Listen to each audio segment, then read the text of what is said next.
Matarin gida idan ba ko kun gaba gida sam sam ba fada tsakanin amarya da uwar gida.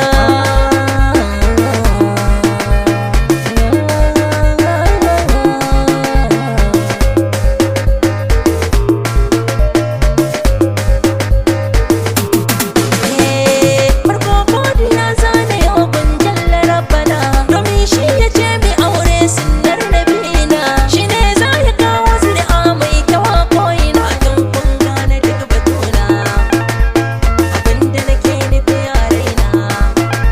Na yi kira duka yan uwana, in mun rike aure da kyawu sunnar mutum ta bare ban sa za mu samu na faɗa na jaddada.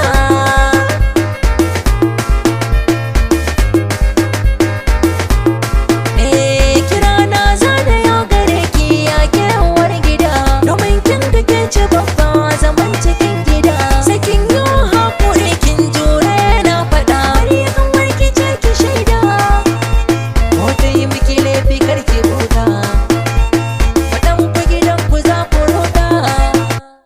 Idan mai gida ya zo ya huta kuke ɗaya guri ɗaya a hankali za ki shaida masa ya uwar gida.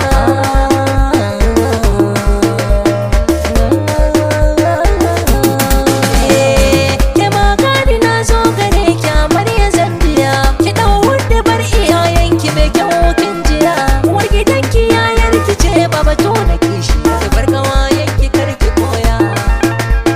Idan ku da tarbiya biyayya, ki daure kar ki ba su kunya.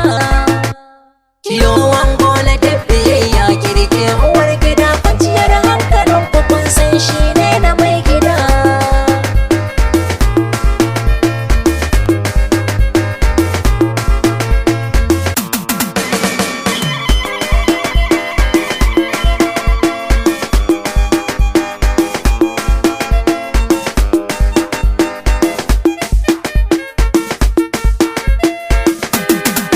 Matarin gida idan ba ko kun gaba gida sam sam ba faɗa tsakanin amarya da uwar gida. Ku yi zama cikin limana 'ya'yan kira tare, ai dan su karkusa bayan haka aibu ne. Hakan za ya sa su ɗauka ɗakin kira su kulawar ku kansu wajibi ne. Kan farin ciki na mai gida ne, lafazin baki na sai ku gane. Aljannar ko tana kasan karkashin kafa na sa in ya daga sai ku samu ku faɗa ku jaddada.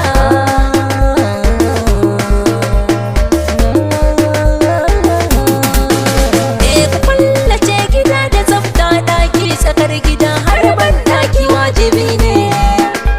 Ku gane an nazafati minal imani, dukkan zance na sai ku gane. Ku sanya mai gida nishaɗi kar yayi bakin ciki, yin haka ginshiki na so ne. Zaman aure hunku wajibi ne, darajar kuna gidan aure na ku sai ku damke amarya uwar gida.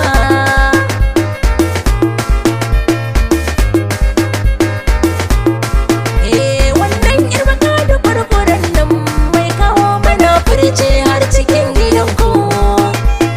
Ta zo kawai ku kulle kofa, ku sanya soket ku zane da gobe za ta bar ku. Ku kore duka mahassadan ku, masu sai ku mi kadda su kai ku sun fara ku. Nan ne zan ban kwana gare